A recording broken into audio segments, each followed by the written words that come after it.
मूर्ख हो, गिरने से डरते हो इसीलिए बार बार गिरते हो। तुम्हारा कुछ नहीं होगा।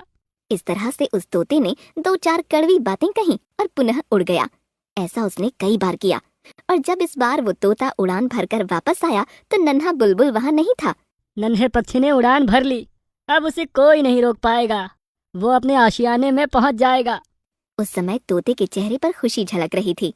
हाँ, नन्हे पक्षी ने तो उड़ान भर ली, लेकिन तुम इतना खुश क्यों हो रहे हो मित्र?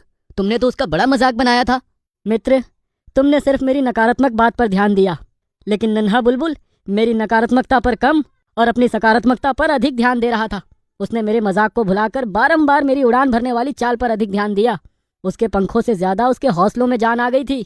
उसके अंदर साहस और हौसले का जादू भर गया, इसीलिए वो उड़ान भरने में सफल हुआ। लेकिन जब तुम्हें उसे उड़ान भरना सिखाना ही था तो उसका मजाक बनाकर क्यों सिखाया? मेरे दोस्त, वह नन्हा बुलबुल अपने जीवन की पहली उड़ान भर रहा था और मैं उसके लिए अजनबी था। अगर मैं उसको सीधे तरीके से उड़ाना सिखाता तो उसे अधिक समय लगता, वो मेरे उपकार के नीचे दब जाता और शायद ज्यादा कोशिश खुद से नहीं करता। मैंने उसके अंदर छिपी लगन देखी थी। जब मैंने उसको कोशिश करते हुए देखा था तभी समझ गया था इसे बस दिशा देने की जरूरत है, और मैंने अनजाने में उसे दी।